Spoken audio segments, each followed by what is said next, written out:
Hello guys, कैसे हैं आप? उम्मीद करते हैं कि आप सब खैरियत से होंगे, खुश होंगे। भाई देखने जा रहे हैं वीडियो बाला साहब ठाकरे शिवसेना।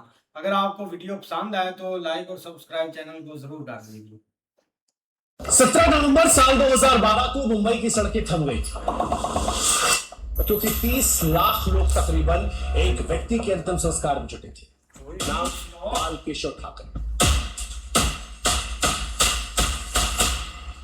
समर्थक जिन्हें आज भी हिंदू हृदय सम्राट कहते हैं तो आलोचक सांप्रदायिक नफरत का प्रतीक मानते हैं। I am a Hindu, mad Hindu. लेकिन एक सवाल जो आज भी पूछता है कि क्या बाल ठाकरे वाकई में मुसलमानों से नफरत करते थे? क्या उनकी कट्टर छवि, भड़काऊ बयान एक सोची समझी पॉलिटिकल चाल थी, या उनके दिल में मुसलमानों को लेकर बैर था? क्या वो समाज के बांटने वाले नेता थे? कैसे कार्टूनिस्ट महाराष्ट्र की पॉलिटिक्स का तूफान बन गया? ये सारे सवाल बाल ठाकरे को लेकर गूंजते रहते हैं। लेकिन बाला साहेब ठाकरे एक ऐसा नाम है जो सम्मान और विवाद दोनों का पर्याय है। शिवसेना के संस्थापक, मराठी अस्मिता के प्रबल पैरोकार और हिंदुत्व के सबसे प्रमुख चेहरों में से उनकी छवि इतनी ताकतवर थी कि कहा जाता है कि उनके इशारे के बिना मुंबई में पत्ता भी नहीं हिलता। दाऊद इब्राहिम भी उनसे डरता था।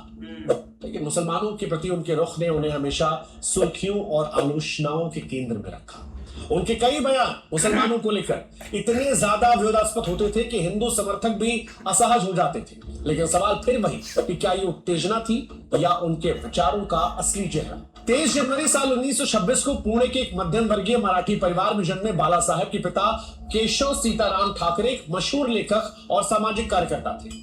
संयुक्त महाराष्ट्र आंदोलन से जुड़े थे जो मराठी भाषी लोगों के लिए अलग राज्य की मांग करा था। 1960 में महाराष्ट्र गठन के साथ ये मांग पूरी हो गई, लेकिन इस आंदोलन ने बाला साहेब के मन में क्षेत्रीय गर्व और अस्मिता की चिंगारी जला दी। बचपन से ही बाला साहब को ड्राइंग का बड़ा शौक था। उनके कार्टून बेहद तीखे और व्यंग्यात्मक थे जो सामाजिक अन्याय और राजनीतिक पाखंड पर कटाक्ष किया करते थे। मुंबई के द फ्री प्रेस जर्नल में बतौर कार्टूनिस्ट काम शुरू करने के बाद उनकी प्रतिभा को पहचान मिली, लेकिन जल्द ही उन्हें लगा कि कागज पर बनाए गए चित्र समाज को बदलने के लिए काफी नहीं है और उन्हें एहसास हुआ कि सिर्फ कार्टून बनाकर वो नहीं रह सकते, कुछ बड़ा करना है। 1960 में बाला साहेब ने मार्मिक नाम की एक साप्ताहिक पत्रिका की शुरुआत की। इसका मकसद था मराठी मानुष यानी मराठी व्यक्तियों के हक की बात करना। मार्मिक में मुंबई में मराठी लोगों के साथ हो रहे भेदभाव, नौकरियों में उनकी कम होती हिस्सेदारी और दक्षिण भारतीय व गुजराती समुदाय के बढ़ते प्रभाव जैसे मुद्दों को उठाते थे। पत्रिका ने मराठी जनता के दिल में जगह बनाई और बाला साहेब एक उभरते हुए नेता बन गए। लेकिन सवाल उठता है कि क्या ये केवल मराठी अस्मिता की लड़ाई थी या इसी से सांप्रदायिकता की शुरुआत भी हो गई? क्या मार्मिक ने उनके भविष्य के कट्टर रुख की नींव रख दी थी? 19 जून साल 1966 को उन्होंने शिवसेना की स्थापना की, जिसका उद्देश्य था मराठी लोगों के हितों की रक्षा करना और मुंबई में उनकी आर्थिक सांस्कृतिक स्थिति को मजबूत करना। 1960 के दशक में मुंबई भारत का आर्थिक इंजन बना था, लेकिन तेजी से बदलते सामाजिक ताने बाने ने मराठी लोगों में असुरक्षा की भावना पैदा कर दी थी।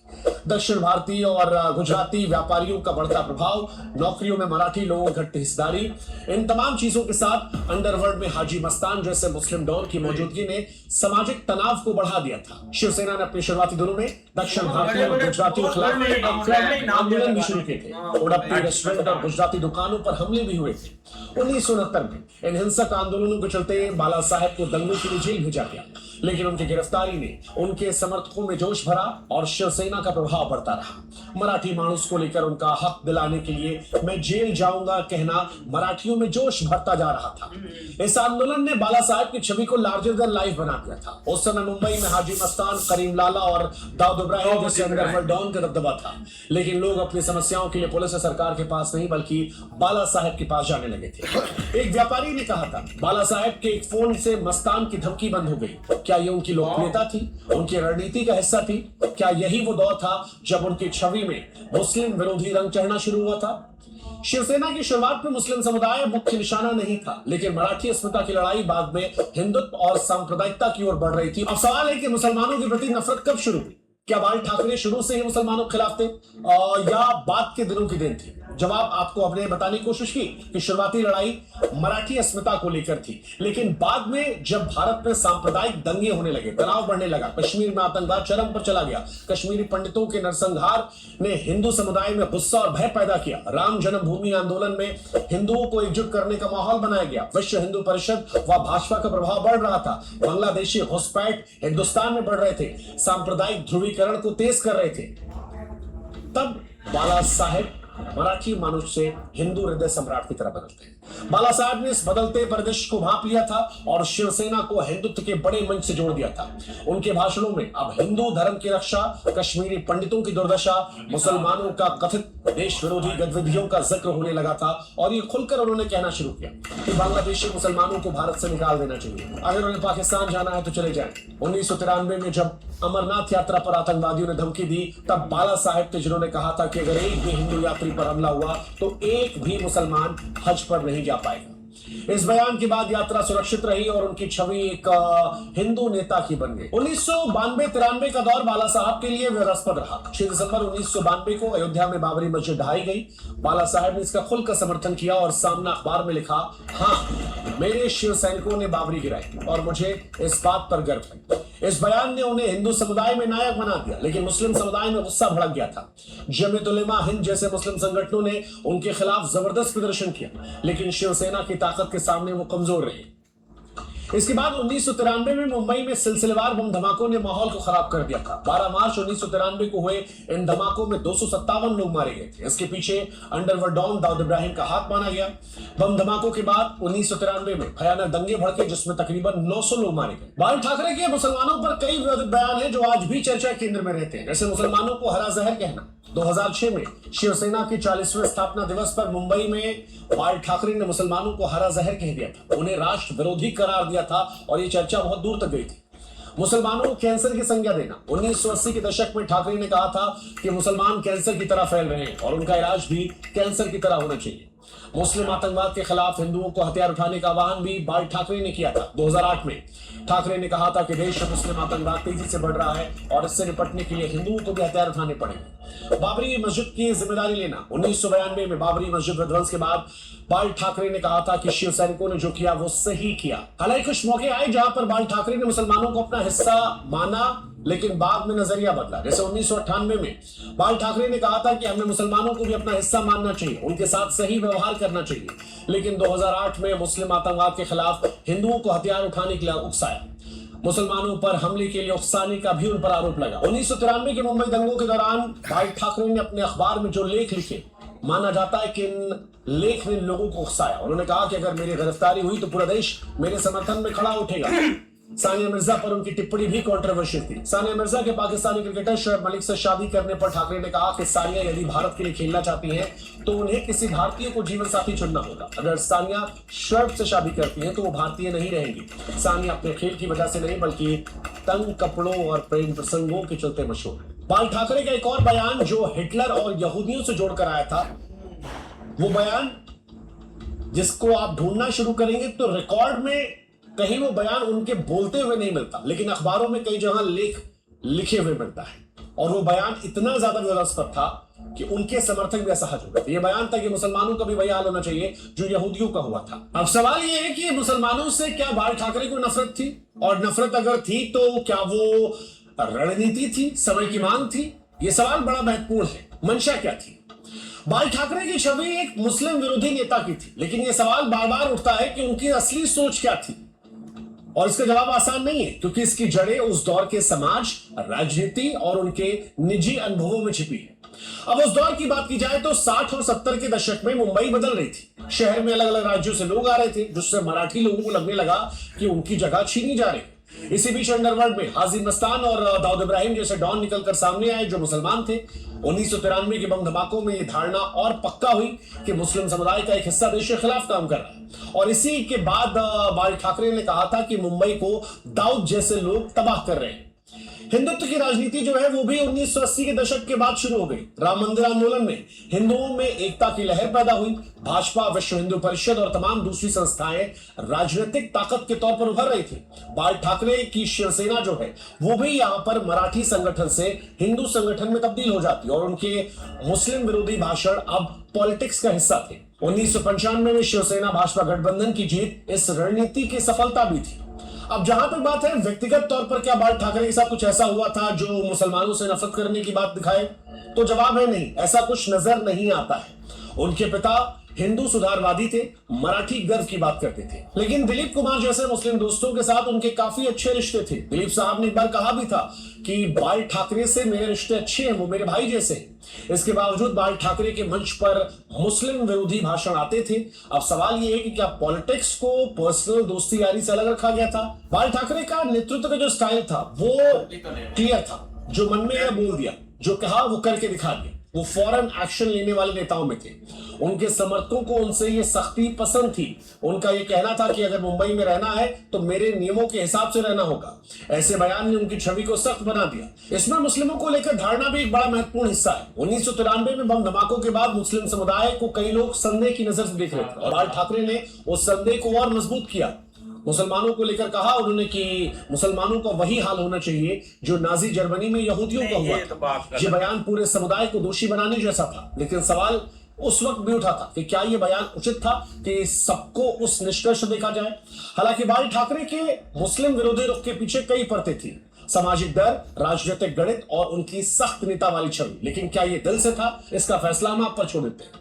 लेकिन एक महत्वपूर्ण सवाल जो आज उठता है कि क्या उनकी विरासत आज भी बांटती है? क्योंकि 17 नवंबर 2012 को जैसे ही बाल ठाकरे के निधन की खबर फैलती है, मुंबई की सड़कों पर सन्नाटा छा जाता है। लाखों लोग अपनी रोजमर्रा की जिंदगी छोड़कर उनकी अंतिम यात्रा में शामिल होते हैं। लगभग 30 लाख लोगों की भीड़ ने यह साबित किया कि वो केवल एक नेता नहीं थे, एक आंदोलन, एक भावना बन चुके थे।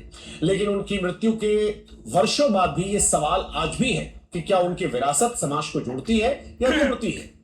अब बाल ठाकरे की विरासत दो चीजों को लेकर, एक हिंदुत्व और दूसरी मराठी अस्मिता। बाल ठाकरे ने शिवसेना की स्थापना ऐसे दौर में की जब मुंबई में मराठी आबादी को हाशिए पर धकेला गया था। मराठी माणूस को पहचान दी जो उस समय की राजनीति में एक बड़ा हस्तक्षेप था। इसके अलावा हिंदुत्व की राजनीति को केंद्र बनाया। उनका यह बयान कि मराठी माणूस और हिंदुत्व गौरव मेरी पहचान न सिर्फ नारा बना बल्कि शिवसेना की आत्मा बन गया। मराठी युवाओं में जो असंतोष था उसे गर्व में बदलने की कोशिश की। बाल ठाकरे की राजनीति ने मराठी अस्मिता को राजनीतिक भाषा दी बल्कि एक सैन्य भाव भी दिया, एक सेना के तौर पर। हालांकि बाल ठाकरे की छवि मराठी गौरव के नायक के रूप में उभरी थी, लेकिन उनकी राजनीति पर सांप्रदायिकता का आरोप लगता रहा। 1992 से 3 के बीच में मुंबई में दंगे जिसमें सैकड़ों की जान गई आज भी उनकी विरासत पर सवाल खड़े करते हैं। तमाम जांच आयोगों की रिपोर्ट में बाल ठाकरे और शिवसेना पर लगातार उंगलियां उठी। मुस्लिम समुदाय के बीच आज भी उनका नाम एक आशंका के तौर पर लिया आता है। कई लोगों के लिए बाल ठाकरे हिंदू हृदय सम्राट थे, लेकिन कई ऐसे भी हैं जिनके लिए विभाजनकारी राजनीति के प्रतीक थे। और ये विरोधाभास उनकी विरासत को एक जटिल पहलू बनाता है। एक ऐसा नेता बनाता है जिसको लेकर गर्व भी है, डर भी है। दोनों को एक साथ जिया गया और दोनों को फैलाया गया। आज जब शिवसेना का नेतृत्व उनके बेटे उद्धव ठाकरे के हाथ में है, तब पार्टी बदल गई है। अब पार्टी का रुख पहले की तुलना में कहीं अधिक संयमित, समावेशी प्रतीत होता है। महाराष्ट्र की राजनीति में भाजपा से अलग होकर कांग्रेस और एनसीपी के साथ सरकार बनाना इस बात का एक बड़ा संकेत भी है। हालांकि शिवसेना आज नई पीढ़ी की ओर बढ़ रही है, लेकिन बाल ठाकरे की छवि अभी भी गहराई से पार्टी और समाज में अंकित है। उनके द्वारा बनाए गए नारे, शैली और भाषणों की गूंज आज भी सुनाई देती है। कई मुसलमानों का यह मानना है कि उनके बुजुर्ग आज भी बाल ठाकरे के नाम से डरते हैं। युवा एक कहानी के तौर पर सुनते हैं, एक ऐसा व्यक्ति जिसने आग भी लगाई लेकिन समाज को रोशन भी किया। अब सवाल यही है कि यह विरासत सम्मान है या विभाजन है? तो बाल ठाकरे की विरासत एक दो धारी तलवार है। एक ओर महाराष्ट्र के सांस्कृतिक गौरव और हिंदुत्व के प्रतीक है, तो वहीं दूसरी तरफ सांप्रदायिक ध्रुवीकरण और डर का भी कारण है। उनकी शैली करिश्माई थी, लेकिन करिश्मे ने आग भी फैलाई। और इसीलिए जो सवाल बनता है वो ये कि उनकी विरासत आज की राजनीति समाज को जोड़ने के लिए पुल की तरह इस्तेमाल करेगा या विभाजन करने वाली रेखा के तौर पर। और यही सवाल सबसे महत्वपूर्ण है। सवाल यह भी कि क्या बाल ठाकरे की मुस्लिम विरोधी छवि सिर्फ पॉलिटिक्स का हिस्सा थी?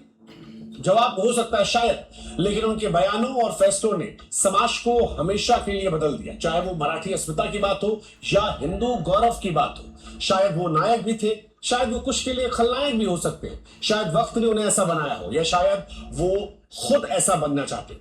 लेकिन एक बात जो तय है वो ये कि बाल ठाकरे सिर्फ एक नेता नहीं थे। बाल ठाकरे एक विचारधारा थे, ऐसी विचारधारा जो आज भी जिंदा है, कुछ लोगों के दिलों में उम्मीद बनकर और कुछ लोगों के दिलों में डर बनकर। बाल ठाकरे एक ऐसा नाम जिसको लेकर आज भी लोग अलग अलग चश्मों के नजरियों से देखते हैं, लेकिन एक ऐसा नाम जिसे कोई भूल नहीं सकता, क्योंकि भारत के इतिहास में उनकी भूमिका हमेशा के लिए अजर अमर है। आप क्या सोचते हैं वो आप हमें कमेंट सेक्शन में जरूर बताएं। वैसे ये यार बहुत कमाल की वीडियो थी, लेकिन भाई देखा जाए ना, ऐसी ऐसी चीजें इंडिया में होती हुई देखी है, या ऐसे मतलब के एक्टिविटी हुई है कि बंदा सोच भी नहीं सकता। अब बाला ठाकरे साहब, और मतलब कि इनकी स्टोरी आप ले ले, बाकी ओवरऑल ये चीज एक स्टार्ट से चलती आ रही है। लेकिन अगर भाई मुंबई की बात करें ना, तो ये अपने आप में मतलब कि एक ऐसी स्टेट है जिसकी एक बहुत पुरानी हिस्ट्री भी है, और हर एक का अलग एक नजरिया बना है। लेकिन जो ये एक टन्योर था, या ये जो टाइम था ना, इसमें काफी आपको मतलब के नाम देखने को मिलेंगे, दाऊद इब्राहिम, अंडरवर्ल्ड, और मतलब कि हर चीज में एक मुलव्वस होना, एक बम धमाके, या ये सारी एक बॉलीवुड आप देख ले, वो एक इंटर हो जाता था। लेकिन भाई सर की बात करें ना, उनका नाम है यही जोड़ा जाता है कि भाई वो एंटी मुस्लिम थे, मतलब कि वो मुसलमानों को पसंद नहीं करते थे। उसके पीछे रीजन भी यही थे कि मतलब कि जो मुंबई में एक मुस्लिम अंडरवर्ल्ड था, या मतलब कि जो एक कश्मीर में हो रहा था, तो ये एक नफरत उनके भाई दिल में मतलब कि फैली गई, और ये सारी चीजों को लेकर जोड़कर उन्होंने भाई ये मतलब की चीज फिर सोची कि हम भी अपना एक भाई बनाते हैं, क्योंकि ये अब हमारी देश है, और एक हकूक मिलेंगे, एक मतलब के बराबर की सारी चीजें। तो ये चीजें काफी एक चलती रहती है। लेकिन बैकडोर पता नहीं क्या एक स्टोरी होती है, पॉलिटिक्स का रीजन होता है, क्या इनको मतलब के होता है। लेकिन फिर भी जब भाई दाऊद इब्राहिम था ना, उसने अंडरवर्ल्ड या ये सारी चीजों में इतनी एक एक्टिविटी की थी कि बंदा सोच भी नहीं सकता था। लेकिन भाई बाद एक ये बंदा था जिससे ये अंडरवर्ल्ड के डॉन बहुत डरते थे था, मतलब कि वो जो दो तीन नाम आए हैं, और हाजी मस्तान हो गया भाई, और दाऊद इब्राहिम, और जो भी मतलब जो मुस्लिम अंडरवर्ल्ड उधर एक्टिविटी कर रहा था, या सारा उनका था, तो भाई इस बंदे के नाम से वो बहुत डरते थे। बाकी आप इंडिया की बात करें ना, तो मुझे लगता है कि कोई ऐसा देश नहीं है जहां पर मुस्लिम एक सेफ हो। आप चाइना की बात कर लें, और कंट्री उठाकर देख लें, तो भाई इधर आप मुस्लिम सेफ भी हैं, और हमसे तो भाई उधर बेटर लाइफ है उनकी, ये कोई एक डाउट नहीं है। अब ऐसे यार एक लीडर के साथ ये चीज जोड़ देते हैं कि एंटी मुस्लिम है, अब सीएम योगी के साथ जोड़ देते हैं कि यार ये तो एंटी मुस्लिम मतलब कि मुस्लिम को हकूक नहीं देते। तो ये एक चीज है, एक प्रोपेगेंडा है, मतलब कि फेक बुलाते हैं। उन्होंने भाई प्रॉपर चीज रखी है, लेकिन जो भाई चीज गलत करता है उनको वो सजा भी देते हैं, चाहे वो मुसलमान हो, चाहे कोई और हिंदू हो, या मतलब कि जो भी एक है इस चीज में एक्टिविटी करता है, तो उनको भाई सजा भी मिलती है, नो डाउट। वीडियो यार बाकी बड़ी कमाल की, ठीक बात है यार, आपकी सेहत भाई बात मानते हैं कि एंटी मुस्लिम नहीं थे या जो भी था, पर जो जो बातें उन्होंने कही है ना, जो भाई उनके सामने आई हैं, वो तो बहुत ज्यादा ही लगती हैं। जैसे वो कह रहे थे कि इनके साथ वो हाल करना चाहिए जो हिटलर ने किया था भाई यहूदियों के साथ। इतना भाई इतनी ज्यादा ओवर बातें या ये भाई स्टेटमेंट देने में और करने में यार आसमान का यार एक मेरी बात तो सुन लो ना, वो आप कह भी रहे हैं भी एंटी मुस्लिम नहीं थे, चलो मैं मानता हूँ भाई हर बंदे को अपनी कंट्री के बारे में सोचना होता है, वो भी अपनी कंट्री के बारे में सोचता है, अपने रिलीजन के बारे में सोचता है। उस बंदे ने बातें की, पर इतनी ज्यादा बातें करना, और सानिया मिर्जा को जो वो बातें कह रहा है, जो कही थी कि अगर आप जाती हैं तो आप इंडिया की तरफ से नहीं खेल सकते, फिर सीधा सीधा कि आप भाई मुसलमानों को बहुत नीचा दिखा रहे हैं, आप यही बातें कर रहे हैं कि कोई बंदा आपको यही समझे कि ये एंटी मुस्लिम है। अगर आप मुसलमानों को नीचा नहीं, आप मेरी बात सुनो, तो आप उसने मतलब कि ये स्टेटमेंट दी तो सानिया मिर्जा ने की थी ना, बाद में इंडिया में रही है, इंडिया में खेलती रही है, वही बात कर रहा हूं। और शुएब अख्तर ने धोखा दिया कि नहीं, और शुएब मलिक ने। यार बात तो सुन लो, मैं जो बात कर रहा हूँ, मैं मेरी बात का भी जवाब तो भाई जब आप कश्मीर में हिंदुओं के साथ ऐसा सलूक करते हैं, कश्मीरी पंडित आपने सुना होगा भाई, उनको घर से निकाल कर मारते हैं कि ये एक तो जिन मुसलमानों ने वहां पे पंडितों को रखा था वो भी तो मुसलमान ही थे। वो सारा नहीं, तो यही बात है ना, वो सबको सब एक मिक्स था। अब जब एक मतलब कि आपको तो मैं भी यही बात कर रहा भाई, उनके बारे में आपने पहलगाम देखा है, अभी हुआ है एक मतलब के नाम देख करके ये भाई मैं ये बातें नहीं, मेरी बात भी सुनो, ऐसे ये बात को छोड़ तो अगली पकड़ लेते हो। मैं ये बात कर रहा हूँ कि ठीक है भाई, एक बातें आप कर रहे हैं, ठीक है, उनके बारे में करें। आप सारी मुस्लिम कम्युनिटी को एक बात में ला रहे हैं, सबको आप कह रहे हैं कि मुसलमानों को यहां से जड़ से खत्म करना चाहिए, वो हाल करना चाहिए जो भी हिटलर ने जर्मनी में किया था, जो यहूदियों के साथ यूरोप में किया था, वो बात करने के ऐसा हाल करना चाहिए। भाई सबको एक लाइन में नहीं गिनना चाहिए, सारे ऐसे नहीं होते।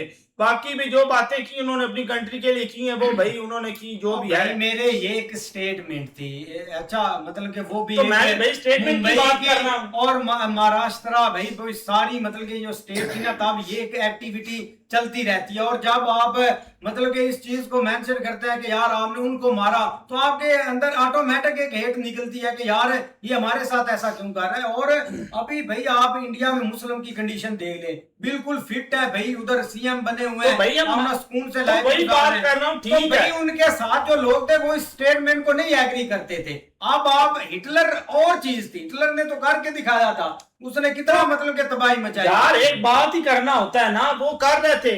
मैंने यही बात की है कि ऐसी बातें जो है ना वो अच्छी नहीं होती। बाकी भाई आपकी जो स्टेटमेंट है आप देते हैं वो ठीक है। वो बंदे भी भाई जैसे इतनी अवाम आई थी उनके भाई, जब वो उनकी हत्या जो मरे थे तब भाई उनकी समाधि पे इतनी अवाम आई थी भाई, वो प्यार करते थे तो आए थे। बाकी भी बात करें ना दूसरी इनकी फेमस कितना थे, फेमस तो भाई आपने देखा है कितने ज्यादा फेमस थे। 30 लाख भाई 30 आप लाख मेरी लोग आए। बात सुनो ना, जो दाऊद इब्राहिम था अच्छा तो वो बंदा यार था। उनको बोलना चाहिए, उसने उनको मतलब भाई मारना कि चाहिए। ट्रेन में अटैक करवाया, जाहिर बम बात ब्लास्ट है, करवाया। ऐसे बंदे को तो मारना जब चाहिए। आप ऐसी चीजें करते हैं तो फिर आपको प्यार तो मिलेगा नहीं, उसमें आपकी सारी कम्युनिटी आ तो जाती भाई है। उस दाऊद इब्राहिम ने इंडिया में रह के ये सारी चीजें की तो थी। वही बात हुई ना, उसमें सारे ये चीज मतलब कि मुलव्वस ही थे आपका ये। यार एक मेरी बात सुन, सारी एक उधर मेरी बात community सुन। थी। अगर आपके घर में एक बंदा गलती करता है, आप सारे घर वालों को बीच में लाएंगे, आप सारे घर वालों को बीच में लाएंगे उस बात में। सारी कम्युनिटी भाई आती है इसमें। ऐसे से भाई आपको भाई मेरे सारी कम्युनिटी मेरी एक बात एक मेन सुनो, से बात, आप- कश्मीर में पंडितों को बचाने वाले मुसलमान थे, फिर उनकी बात आज हमने नहीं देखा कब बचाया। जा पर तू जो वहां पे पंडित बचे थे वो भाई किन्होंने हमने रखे हुए थे वहां हमने पे? अभी भी उनका माइंड सेट देखा है, अभी भी वो नफरती मतलब कि यार, नफरत करते हैं। सेल भाई, पहलगाम में पांचों attack हुआ उंगलियां था। एक जैसी नहीं होती। एक जैसी होती नहीं होती एक जैसी। कश्मीर में देखो जितना कि कुछ जो भी आप दे लेना है पंडित इनको। पंडित की बात कर रहे हैं कि उन्होंने रखा हुआ था भाई, हाँ। उनके अपने घर थे, वहां उनकी तो अपनी मैं भी- जमीनें थी, उन्होंने नहीं रखा हुआ था, वो खुद अपने घरों में रह रहे थे। या बाद तो में बाकी उन्होंने क्यों रखा, आए ये थे, सब बाकी चीजें- क्यों आए थे फिर? जब उनको मार कर भाई यहाँ से तो भाई निकाल वही दिया, बात- तो फिर वही करेंगे। तो दूसरे जो बचे थे वो किन की वजह से बचे यार थे? वो- भाई कश्मीरियों ने ही उनको वहां पे रखा था तो सारी चीजें हुई थी। भाई उनका उधर घर था, उधर तो वही कश्मीरियों ने कैसे रखा? अगर कश्मीरियों ने रखा होता तो उनको मारते क्यों, उनको निकाला उधर से क्यों? तो- कश्मीरी उधर उस टाइम आकर निकले थे। और मेरा उन्होंने भाई बोला था कि और ऐसी- मेरा भाई मैं ये बात कर रहा हूँ कि सारे मुस्लिम जो है ना वो जैसे बात कर रहे हैं, सब मुस्लिम का ये हाल करना चाहिए जो भाई हिटलर ने किया था यहूदियों का। और यार, सारों बात को इस सुनो बात ना। में नहीं लाना चाहिए, जो है चाहे भाई उनको वहां पे सरेआम लटका दें। स्टेटमेंट होती भैया, है। तो ऐसा स्टेटमेंट की बात कर रहा हूँ मैं कौन सी और सी बात कर रहा हूँ? स्टेटमेंट देना और करने में जमीन तो आसमान का स्टेटमेंट फर्क मुंह है। से दी जाती है, कौन सी हवा से आ जाती तो है? मुंह से वो दे रहा था, उसने तो वो किया खुद ही तो दी नहीं, है, उसने उन्होंने किया- की थी। उसने किया तो नहीं। किया नहीं भाई statement जब दे दी। एक पॉलिटिशियन होता है ना, अब आप देख ले कि जो आपके भी पॉलिटिशियन है ना, आपको हर तरफ से एक देखने को ये चीजें मिलती हैं, वो स्टेटमेंट देते रहते हैं। अब उन्होंने भी स्टेटमेंट बहुत सारी दी हैं, कुछ उसमें लोगों को तो भाई पसंद मैंने आए, भी कुछ स्टेटमेंट नहीं। की बात तो की फिर है। छोड़ दो बात तो यार, आप कि वो ये- बात दूसरी तरफ लेके वो चला इधर जाता है। रहेगा, वो आप इधर ही रहा स्टेटमेंट करें। की आप बात छोड़ कर रहे हैं दो कि उसको। वो हिटलर की तरह। आप करने में और मतलब के बोलने में फर्क होता है। हिटलर वाला कोई उधर उसने ला तो नहीं मतलब के निकाला, या ऐसा हिटलर कुछ के साथ जो उसने सारे किया था। मुसलमान अपनी एक अच्छी लाइफ गुजार रहे हैं, अच्छे से अगले साल वो इसमें मतलब आ के रहे बोल भी रहा है बंदा कि मुस्लिम को हकूक मिलने चाहिए और सारा कुछ होना चाहिए। हिटलर के साथ कैसे कंपैरिजन होगा? हैं। भाई वीडियो बहुत अच्छी है। ये चीज़ देखें कि भाई बाला ठाकर ना तो कोई वजीर था ना उसके पास कोई ओहदा था, उस बंदे के पास एक दिमाग था और उस बंदे ने जैसे उस दिमाग का इस्तेमाल किया है तो ये देखें कि उसने सबसे पहले मराठा कौम को जगाया है जो दलेर कौम थी। उसके बाद उस बंदे ने उनके अंदर ऐसी ऐसी चीज़ें उनके आगे रखी हैं कि उसने उनके अंदर ऐसा जज्बा फूंका है कि वो बंदे भाई इसके पीछे ऐसे लगे हैं कि वो इस बंदे की जो बात ये मुंह से करता था वो उसको आमीन करते थे। और ये चीज़ देखें कि जैसे ही इस बंदे ने उन लोगों को अपने हिसाब में रखा है तो वो बंदे भाई इस बंदे की जो ये बात करता था उस पर एग्री होते थे। उन बंदों ने इस बंदे को ऊपर लाने के लिए सारा किरदार अदा किया है। उसके बाद इस बंदे ने भाई कोशिश की है कि मैं मुसलमानों को दबाऊं, इसने दबाने की पूरी कोशिश की है। जैसे ही इसने बोला था कि भाई कोई बंदा भी हज पर नहीं जा सकता जब तक ये मुसलमान सही नहीं हो सकते। तो ये जिस तरह इन्होंने बोला था कि ये जो दंगे फसाद हो रहे हैं, उस वक्त इन्होंने किसी बंदे को जाने भी नहीं दिया। दूसरा, उस बंदे ने जब मराठा कौम पूरी फार्म में इसके पीछे लगी है, उसके बाद इस बंदे ने हिंदुओं को अपने साथ मिलाया है और ऐसे एक सीढ़ी बनाकर ऊपर आया है। ये नहीं कि ये शुरू से ये एक बहुत बड़ा लीडर था तो यकदम ही नीचे से ऊपर स्टार्ट चला गया है। इस बंदे ने एक अपने ज़हन से काम लिया है और सबसे पहले इसने मराठा कौम को ये एक चूरन बेचा है कि ये चीज है, इस पर आप सब चले। तो उसने वही काम किया है और उसी काम की वजह से ये सारा कुछ इसने काम किया है। और एंड पे ये चीज देखे कि भाई वो जो अपना इसने बोला था कि कश्मीर में भाई वो पटड़ों के साथ ये कुछ हुआ है, तो वहां पर भी कश्मीरियों ने उनको बचाया था, वहां पर भी मुसलमान ही थे। लेकिन अब ये चीज है कि अब वही हिंदुस्तान है, वही इंडिया है जहां पर मुसलमानों को पूरे हकूक भी मिल रहे हैं। लेकिन इस बंदे ने दबाने की कोशिश की थी, लेकिन आज वही वक्त है कि इंडिया में सब अपने मुसलमानों को हकूक मिल रहे हैं और वो इस्तेमाल भी अपने हकूक कर रहे हैं। नहीं, जो मराठा थे वो हिट करते थे मुसलमानों को। कौन? जो मराठा भाई मराठा हिट नहीं करता था, ये ठाकर करता था, ये बिलाल बाला ठाकुर। तो अगर ये करता था इसने सारा काम इसने करवाया। इसने वो जो औरंगजेब वाली अपना लाइन थी ना, उस पे उनको उकसाया था। अच्छा, ये और वो औरंगजेब ये कट्टे थे, मतलब के सेम टू सेम। ओ भाई, वो कौन सा बच्चा था उसको नहीं पता था औरंगजेब क्या है, पीछे क्या कुछ हुआ है। नहीं तो वही बात हिस्ट्री, कभी हिस्ट्री भी छुपी है नहीं, हिस्ट्री कभी भी नहीं। तो वो वही हिस्ट्री उसने उनको वही चीज चूरन बेचा कि हमारे साथ ये हुआ, हमारे भाइयों के साथ ये कुछ हुआ, तो उन्होंने उसी टाइम वो झंडा लगा दिया। नहीं, आप बोलते हैं कि औरंगजेब ठीक बंदा था। यार औरंगजेब गलत था, मैं नहीं ये कह रहा कि वो सही था, लेकिन उसने भी इनके साथ गलत किया, इन्होंने भी उनके साथ गलत किया। दोनों ने एक दूसरे के साथ गलत किया। अब ये जो चीज है ना, ये एक पूरी मतलब के मुंबई में चलती रही है, ओवरऑल पूरे इंडिया में ये चीज नहीं चली गई, ओवरऑल पूरे इंडिया में। लेकिन जो औरंगजेब था उसने तो भाई ओवरऑल पूरे इंडिया में मतलब कि इस चीज को एक हेट फैलाई थी। और भाई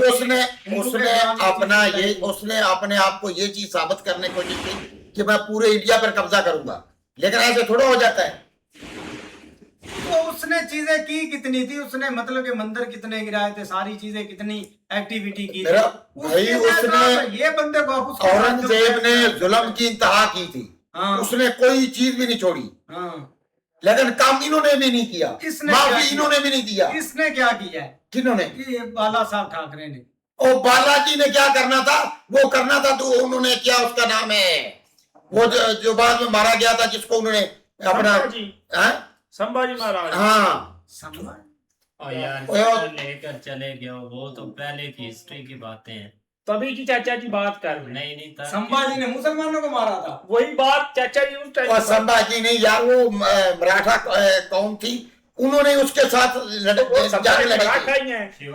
शिवाजी महाराज। तो उस टाइम की बात कर रहे, वही बात चाचा जी कर रहे। शिवाजी महाराज ने मुसलमानों को मारा है, और वो चाचा जी मुगलों के खिलाफ लड़े। मौलवी बताता है आप लोग कि औरंगजेब कौन था? मुसलमान था, तो तभी उन्होंने औरंगजेब इनके साथ लड़ा था। तो जाहिर बात है वो ये है ना, तो मराठा कौम को उसने उकसाया था। मराठा मुसलमानों ने हमारे साथ ये जुल्म किए हुए। मराठा कौन सा भाई उनके घर में जाके लड़े थे, वो आए थे इनके घरों पे कब्जा करने के लिए। जो इनकी भाई क्या नाम है यार उस शहर का था जिसमें वो कब्जा करने के, जहाँ पे इनका किला था, कब्जा करने के लिए आए थे, तो कब्जा इन्होंने उन्हें नहीं दिया। उस बंदे ने ये भी कहा था कि आधा इंडिया ले लो, तो आज बैठ के सारा कुछ हम करते हैं, आज मेरे शरण में। तो उन्होंने कहा था हमने नहीं आना, आप जो मर्जी कर लें। भाई बात ये है ना, ये देखे कि जो ठाकरे है ना, पहले तो भाई मुसलमानों पर एक जुल्म एक नफरत करता था, लेकिन जब भाई इलेक्शन वगैरह आता है तो उनको कैसे भी ये हंसकर मुस्कुराकर खुश होकर मिलता है। क्या ये होता है क्या, वही मुसलमान है जो भाई आज उनको एक उधर पूरे हकूक मिले हुए हैं और इज्जत से जी रहे हैं। और पहले तो वो भाई उधर को उनकी कोई अपना वैल्यू ही नहीं थी, कि कोई इज्जत ही नहीं थी। लेकिन आज वही मुसलमान भाई उधर वो भाई डॉन है उस वक्त के मुसलमान, दाऊद इब्राहिम, हाजी मस्तान और एक और था, पता नहीं उसका क्या नाम था, वो मुंबई पे राज था उनका उस टाइम पे। वो राज तो भाई था, लेकिन ये जो पहले भाई नफरत थी ना, वो अब तो नहीं है ना। जो आप भाई उनको बराबर के हकूक मिले हुए हैं, इज्जत से वो रह रहेंगे। लेकिन पहले तो भाई वो एक दूसरे को हेट ही करते थे कि ये मुसलमान है क्यों इधर। अब वही मुसलमान उधर रह रहे हैं कि इज्जत से। लेकिन ये देखा कि ये जो ठाकरा है क्या, अब भी भाई दूसरा वैसे ही एंड तक उसने नफरत रखी है कि, लेकिन इलेक्शन के दौरान वो उनसे मुस्कुरा कर मिलना, एक खुश होकर मिलना, क्यों तब मतलब होता है। मौलवी साहब मुझे एक बता दे, अच्छी सिंपल सी बात है। अब उसने मतलब कि जो जमात है ना वो ही तैयार की थी, और अभी भी उसके जो फॉलोअर है ना अच्छे खासे हैं। आप बोलते हैं कि उन्होंने मराठा को जगाया, चलो सारी चीजें की, तो अभी मुंबई में ये मुसलमान क्यों है, या आमिर खान, सलमान का, ये सारे अगर उसके जमात के लोग थे तो इनको भी वो हटा दे। वो तो बंदे ने एक बेस ही होती है ना। अब जैसे इमरान का उसने बेस ही पीटीआई की बनाई है, तो अब वो तो भाग भूग गए। अब तो मतलब कि कोई ऐसी चीज नहीं, उसके कितने फॉलोअर थे, उसने फॉलोअर बढ़ाए। तो ऐसे जब उसको भाई एक टाइम आया 3 लाख उसके फॉलोअर बन गए थे, उसके साथ लोग खड़े हुए थे। अगर उसका यही पॉइंट था कि मतलब कि हमने मुसलमानों को हेट करना है, तो ठीक है, एक बेस ही रखनी होती है, चाहे जो भी हो जाए। आप उसके फॉलोअर क्यों नहीं हेट कर रहे हैं? मराठा लोग उधर अभी भी रहे हैं। भाई मेरा जवाब सुन लें। आप बोलते हैं कि उसने उनको जगाया था मराठों को, ये आपने बोला है, मैंने बोला है। तो उसकी बेस पे आज भी वो कायम है, ठीक है। ये आप भी इधर है, मैं भी इधर है। आज इलेक्शन करवाएं, आज ही इलेक्शन करवाएं। इमरान खान की आपको सपोर्ट का पता चलेगा, उसके विजन का पता चलेगा, उसके शऊर का पता चलेगा। अगर इमरान खान की पार्टी अंदर जेल में बैठे, इमरान खान की पार्टी हार जाए, मेरा सर कलम से जुदा कर देना। गल होती है विजन की, और विजन उसका मजबूत है।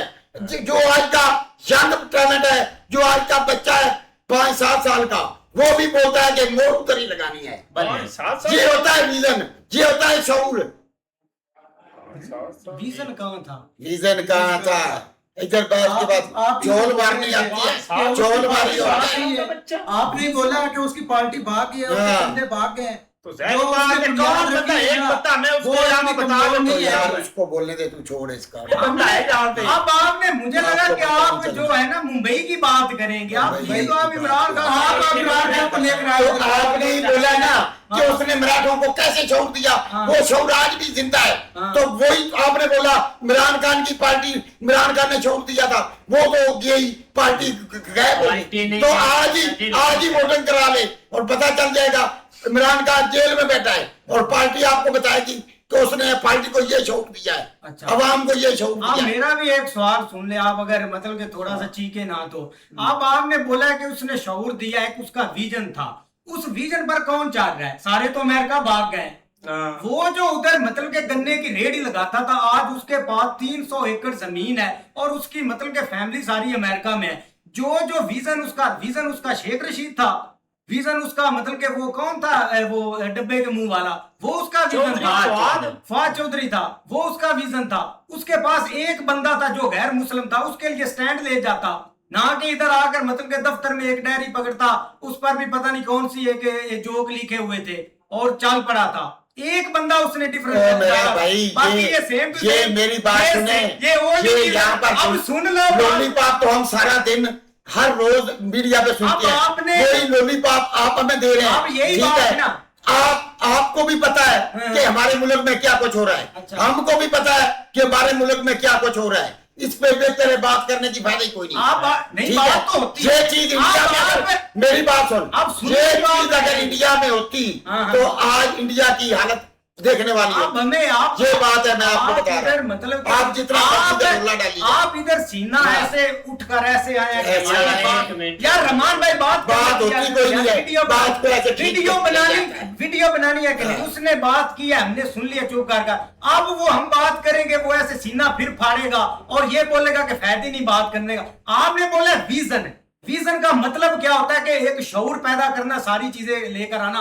विजन का मतलब ये होता है कि चीजें चेंज करना। उसने चीज क्या चेंज की थी, हमें ये बता दो। जो पीछे मतलब के 70 साल से पॉलिटिक्स चलती आ रही है, वो भी विजन उसने चुना था। कोई नया बंदा लेकर आया था, सेम टू सेम सारी चीजें सेम चाट रही थी। फौज के तलवे चाट रहा था, तब उसने जब नहीं चाटे उन्होंने साइड पर कर ये दिया। तो वही बात हुई ना। हाँ। हेलो, गाड़ी वही पुरानी है बट ड्राइवर बदल दिया। ड्राइवर बदल दिया, बात तो ये हुई थी। विजन गाड़ी वही खटारा बट ड्राइवर बदल रीजन दिया। ये था कि पीछे भाई एक ना तो किसी मुल्क ने मतलब कि ट्रेड बंद की थी इंडिया के साथ, उसने आके ट्रेड भी बंद कर दी। विजन ये हमारा था। अमेरिका, हम गरीब मुल्क है, अमेरिका चौधरी है, हमारे ऊपर वो राज करता है, उसका हुक्म होगा। IMF से हम कर्जा लेते हैं, उधर से हमारी मतलब के 33% हमारी ट्रेड अमेरिका से होती है, जो इधर हम खाते हैं। तो उसको वो आंखें निकाल रहा था। मतलब कि हिम्मत देखो, हिम्मत देखो भाई। हमें तो ये पता नहीं चलता कि अमेरिका के साथ आप लड़ सकते हैं। आपको वो थोड़ा सा दबाए तो आपका मुल्क पता नहीं कहां मिलेगा, नहीं, पता ही हमारा- नहीं चलेगा। हमारे मुल्क का वो तो बोल नामो रहा था निशान कि ही मिलेगा। मतलब के हमने हमारे ये कर मुल्क दिया। का तो नामो निशान मिटा देना है। यही बात हुई ना। वो अमेरिका में ताकत है, वो ईरान इतनी सी कंट्री है, उसने गार्ड में उंगली दी हुई है। आप ईरान पर आ जाए, पाकिस्तान में मुंबई रहते से हैं। अमेरिका। दो मुल्कों को ईरान ने गार्ड में उंगली दी है, नहीं, नहीं। और किसी ने उसका क्या बिगाड़ा? नहीं, ये तो वो आप इतनी सी कंट्री हाँ, है। ये तो आप अपनी एज का हाँ। मतलब के मजाक बना रहे हैं, ऐसी मजाक लैंग्वेज बना बना रहे के। हैं। अब पहले तो आप मुंबई से पाकिस्तान, पाकिस्तान से ईरान आप चले गए, हमें तो समझ नहीं लग रही। और आप अपना कंपैरिजन कर वो रहे हैं। सारी बातें अपने मुंह से बोलते हो, बाद में कहते हो ईरान चले जाते हो, मेरी छोटी सी क्या बात, तू खोते है? मेरी छोटी सी खोते उनकी बात मौके की तरफ मुंह ना करो मेरी तरफ। मेरी छोटी सी बात कर तेरी बात खत्म मेरी नहीं। सुन लो बात एक दफा मेरी। तूने यही काम तो करना है। तो ये आप मेरी हाँ। बात सुन लो, मैं बात करके मैं चुप भी नहीं करूंगा जब तक बात। आप ईरान को अपनी कंट्री के साथ कंपेयर कर रहे हैं। कौन? आप क्या आप चुप हो क्या रहे ईरान हमसे बेहतर है? अरे, कौन सा ईरान हमसे बेहतर है? किस चीज में बेहतर है? आए यार, आप बोल रहे हैं ईरान हमसे बेहतर ईरान हमसे बेहतर है। क्या क्या अमेरिका को राया अब हमसे बेहतर नहीं। आप बोल रहे हैं ईरान हमसे बेहतर है। ओ यार क्या जैसे दांत निकालने से दिमाग बात ही नहीं बनती। खारिज हो गया। हाँ। बिल्कुल अब ऐसे ईरान यार। को नीचे कर दिया है। तो भाई देखो ना, वो ऐसे जैसे भी थे भाई, वो एक लीडर के तौर पे जरूर सामने आए और एक टाइम के ऊपर उनका दबदबा जरूर था। लेकिन जैसे ही भाई वो साइड पे हुई है, जैसे ही उनकी डेथ हुई, उनकी पार्टी जो है ना वो डिवाइड हुई है, इसमें कोई शक नहीं है। आज वो विसाखियों पे है, कभी वो भाई कांग्रेस के साथ, कभी जो है ना वो बीजेपी के साथ उनका राग होता है, कभी किसी के साथ होता है। मतलब इस हद तक जो है ना वो पार्टी उनकी पीछे रह चुकी है। लेकिन देखो ना, ये एक टाइम के ऊपर जो है ना वो पॉलिटिक्स चलती रहती है। लेकिन सियासत में और रियलिटी में बहुत भाई एक जमीन आसमान का फर्क होता है। अगर वो जो भी भाई अगर स्टेटमेंट या सियासी बयान देते थे, अगर वो प्रैक्टिकल करते तो मुझे नहीं लगता कि वहां पे कोई चीज बच जाती थी। लेकिन ये चीजें जो है ना वो इंटरनली एक्सटर्नली जो है ना वो टाइम टू टाइम चलती रहती है। लेकिन आज मुसलमान भी वही है, कोई कुछ भी नहीं हुआ हुआ। लेकिन ये कि भाई जितनी देर वो रहे, उन्होंने भाई अपनी एक अच्छी लाइफ गुजारी है। ऐसे ही है भाई, मिलते हैं नेक्स्ट वीडियो में, तब तक के लिए अपना ख्याल रखिए। Good bye, take.